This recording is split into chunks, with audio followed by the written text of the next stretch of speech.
We will now start to look at the details of the method of undetermined coefficients. That will enable us to find the particular solution to a nullity, and then we will use the second version of our principle of superposition or superposition principle to find the general solution. So let me just kind of remind you of what that is. So for a nullity,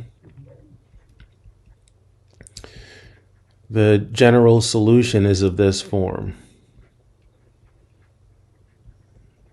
right? So it's of this form. It's y equals y sub c plus y sub p. And y sub p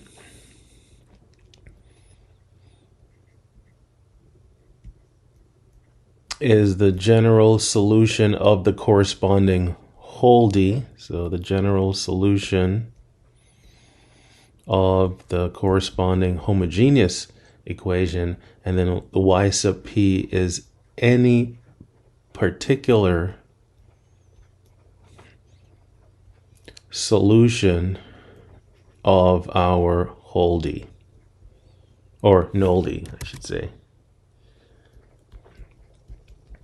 And then when you add the two together, you'll get the general solution of the non-homogeneous linear differential equation. All right, so let's start with an example, and we will go through the example showing how to use this method of undetermined coefficients, along with the concept now of these differential operators in order to find this y sub p. So let's start with an example. And what I'm going to do as we work through several examples, I am going to keep the differential operator the same. So I'm going to keep the left-hand side of the differential equation the same. That's going to be my operator. And what I will do is we'll work through several examples of changing the function on the right-hand side. So essentially we'll be working with different outputs and seeing how do we figure out what this input has to be. So let's start with this. So number one, and I'm just going to write down the differential equation, and we're going to go through the solution, right? And again, we're going to keep referring to what this superposition principle tells us. So let's say we have 3e to the 5x. All right. So, and I'll write out the steps. So step one, let's find that y sub c, right? Because that in most of these cases would be, it's going to be very quick, as long as we remember our cases, or three cases based on the auxiliary equation. Finding y sub c is going to be fairly straightforward. So step one, find y sub c. So for this equation, it means I would be solving this, right? Which in the language of differential operators, you're finding the kernel. You're finding all the functions that when you plug them into this side will give you the 0. So the auxiliary equation or characteristic equation is m squared minus 4m minus 12 is equal to 0. And this one factors nicely. We have m minus 6 and then m plus 2. So there we go. We got our two real roots, real distinct roots. So our m1 is 6, m2 is negative 2. So right away I know what my complementary function is. So y sub c is, and I'll just use that case 1, it's c1 e to the 6x plus c2 e to the negative 2x. All right, good. As I said, finding y sub c isn't too bad. Step 2, now this is where the newer part of the process comes in. We're going to find y sub p, and y sub p is any function, right, that satisfies the non-homogeneous equation. So now we're trying to find, again, in the language of linear transformation, we're trying to find what is the pre-image of this. So what function when I perform these operations and simplify, will give me e to the, or 3e to the 5x. Now, based on the fact that what we have here on the right-hand side is a linear transformation, but now of functions, we're going to make an educated guess, right? And if we think about it, what type of function, right? So what type of function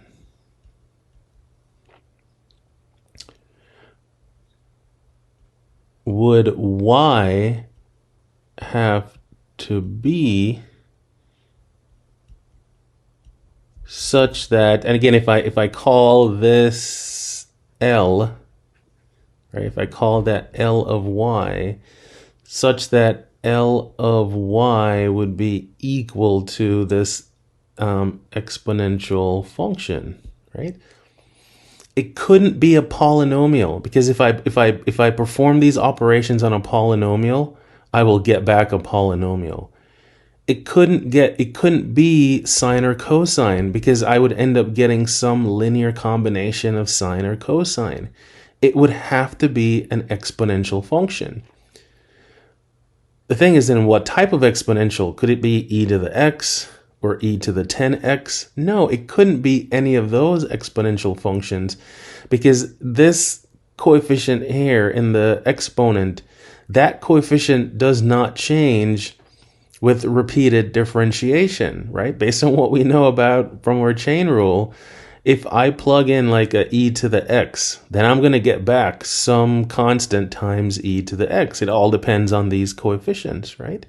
So really, the only type of function that could possibly be the pre-image of 3e to the 5x, it would have to be another e to the 5x function, but I don't know what the coefficient of it would be. And that's why this method is called the method of undetermined coefficients. You know what type of function the pre-image would have to be. You just don't know the coefficients in that function. So based on the function on the right-hand side, our educated guess, and that's what we're going to say. So our educated guess is y sub p being equal to some constant, I'm just going to call it a, times e to the 5x. In other words, to get this as an output, performing these operations, we would have to have something of a similar form, but with possibly a different coefficient. We might even look into getting the function to be exactly the same, right? In other words, where you could find out that the pre-image is the same as the image, right? We don't know, right? So we're going to make this educated guess, right? And then to determine what A is, right? This is essentially where we work backwards. We know what the output is. We know what the differential operator does, right? And I'm saying I'm going to try this input and see if I can produce this output. So what do? We put this into our differential operator, and then whatever we get out, we're going to set it equal to this output and see if we can figure out A. Again, it seems a little circular, it seems a little convoluted, but there is method to our madness, right? So start with L of y of p. So again, using this idea, and the operator is right here. So I'm just going to look at this, and I'm going to perform these operations on this function. Now, you don't have to use the L, the L notation that I'm using, but the idea is we want this function to satisfy the non-homogeneous equation. So we have to do the operations on the left, set it equal to what's on the right, and hopefully have a way of solving for A. All right, so let's do this. So this is what the differential equation does, or the differential operator does. It's going to take whatever function we put in. It is going to differentiate it twice, and then it's going to minus 4 times the first derivative, so a e to the 5x, and then prime, and then minus 12 times the a e to the 5x. All right. Now, if you want, again, if you need to write down the derivatives off to the side, you can do that. But for some of these functions, they're not that difficult to differentiate. For instance, differentiating a e to the 5x twice is going to give us 25 a e to the 5x. Differentiating it once is going to give us 5a e to the 5x. And then that's times of 4, so that's going to give us a negative 20a e to the 5x. And then over here, we have a minus 12a e to the 5x. So when a function of this type is put through my differential operator, this is what I will get out. So I have 25 minus 20, so that's negative 5, minus 12, so that's negative 17a e to the 5x. And what's interesting about, when you take, for instance, when you take a, let's see. Okay, I think I made an error with my subtraction. This should be a negative 7, not negative 17. There we go. Right, so this is so when we put a function of the form a e to the 5x into this operator, we will get this out, right? So we want this output to be equal to 3e to the 5x. That's the only way, right? That's the only way this function, right, or a function of this form can satisfy the non-homogeneous equation. And then what we can do to solve for a, we can say, well, this coefficient, right? Notice it's the same type of exponential function, which is what we expected, but now we get to set these coefficients equal to each other. So the only way this output, in fact, let me make it even stronger. We want it to be identical to 3e to the 5x. So the only way that these two things can be identical is if negative 7a is equal to 3. So therefore, your a would have to be negative 3/7.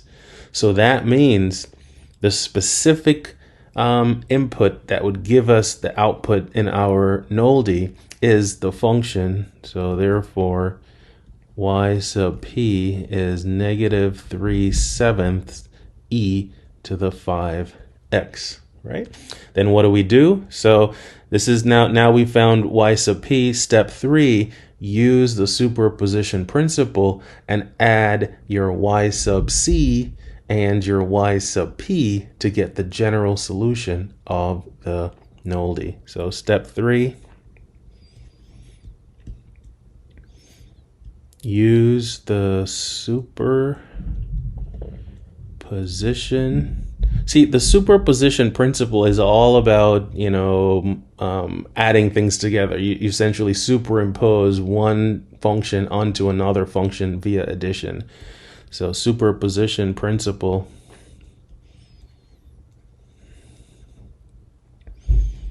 to get the general solution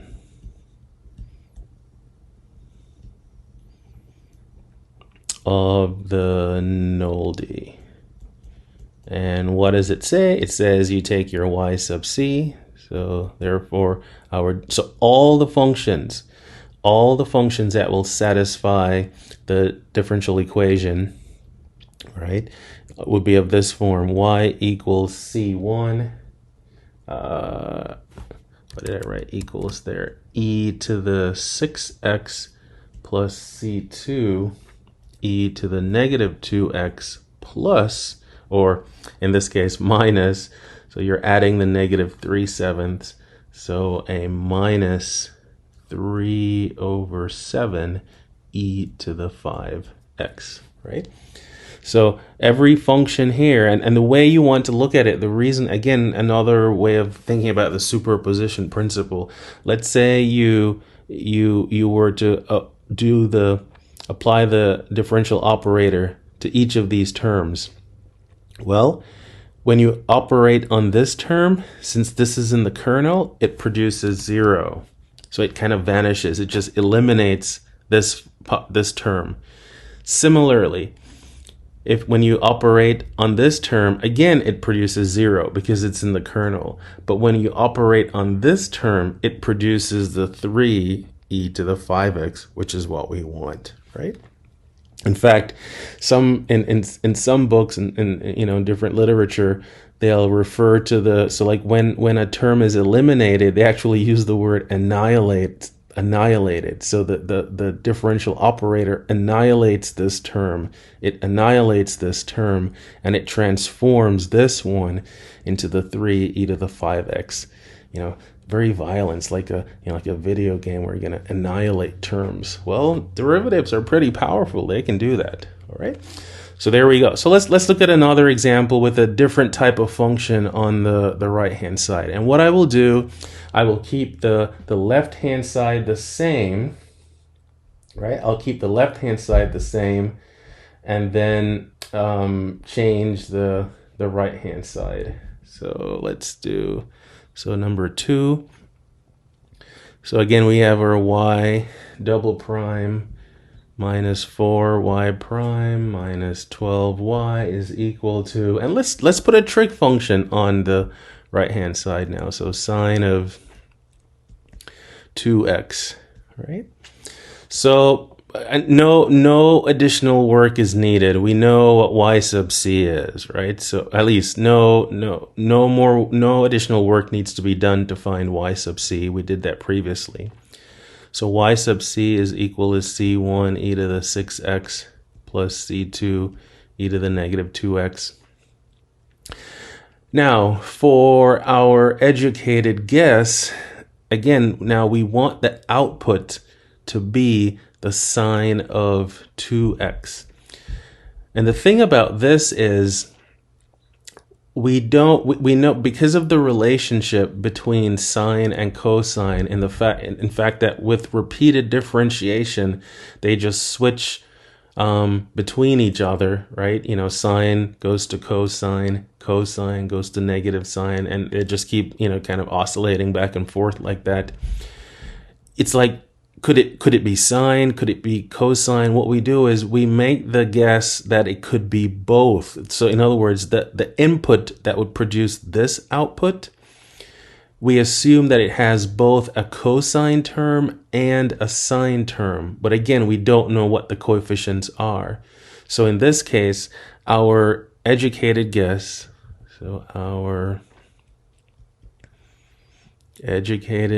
and this is based on what we know about derivatives, for y sub p is a linear combination of, well, let's think about it. What type of sine and cosine function could it be? The reason I say type is what would the coefficient of x have to be inside the parentheses? Well, it couldn't be like a 4x or just a regular x or a 10x or a 1/2 x. It would have to be the sine of 2x, because we know, well, it would have to have 2x inside the parentheses. In other words, that your 2x would have to remain your inner function.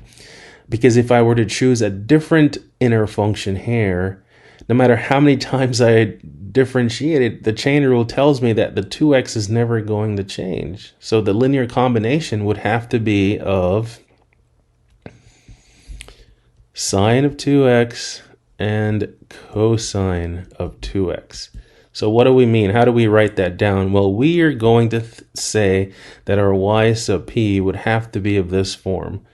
Some constant times the cosine of 2x plus some constant times the sine of 2x, right? I don't know what these coefficients are. That's the whole focus of this method, is based on the pattern in the differential equation, I make an educated guess about what the input would have to be so that the operator produces this output. And then I have to figure out what the coefficients would have to be, right? So for this one, since I now have two terms here, I'm going to go through and essentially compute the first and second derivative separately and then put them together and say like L of P is equal to such and such, right? So I'm going to go through and write down what y prime is. So the first derivative of my y sub P using our chain rule here is going to give us negative 2a sine of 2x and then plus 2b cosine of 2x, and then differentiating again our second derivative, right? And we essentially have to differentiate as many times as the derivatives that are in our operator here. So our second derivative is going to be negative 4a cosine of 2x, and then minus 4b sine of 2x. So minus 4b sine of 2x, right? There we go.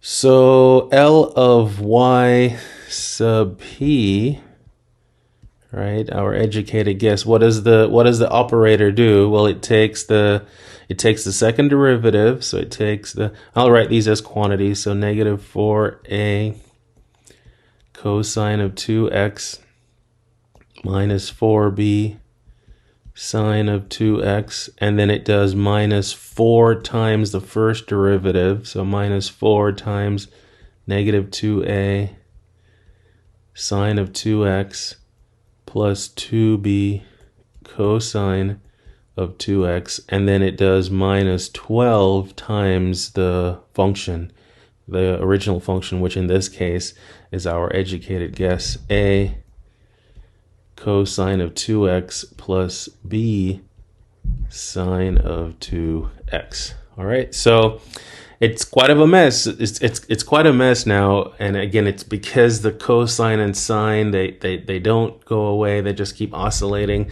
But we do have some like terms. We have like terms because we have three terms that have cosine of 2x. We have one there, and then here's a second one, and then here is the third one. Right? So let's look at those coefficients and combine the cosine of 2x terms. Let's get them together. Well, I have a negative 4a, right? And then I have a negative 12a, so that gives me a negative 16a. And then let's look what else is left. Well, there's only one term there. Now, this has a 2b, but then there's a negative 4b in front. So I have a negative 8b. Right, and then all of that is times the cosine of 2x. All right, so we've dealt with the cosine terms. Now we have sine terms to look at. So we have one there, we have another one there, and then we have another one there. So you usually have three of each with the sine and cosine, right? So let's see, what do we have? So I'm going to do plus. And then, okay, so we have a negative 4b. Do we have any other b? Yes, so we have a negative 16b. So negative 16b, because this is negative 4b. And then we have a minus 12b, so that's negative 16b. Now let's look at the a terms. So here we have a plus 8a, And then we have that quantity times the sine of 2x, right? So when we put a function like this into our differential operator, it's going to produce this. And what's interesting is, we start with a linear combination of cosine of 2x and the sine of 2x, and we still end up with a linear combination of the sine of 2x and the cosine of 2x, right? And that's what happens with these types of functions, right? So we require, so what do we require now? We want this output, so we want the negative 16a minus 8b times the cosine of 2x plus negative 16b plus 8a times the sine of 2x. We want that to be identical to the sine of 2x, right?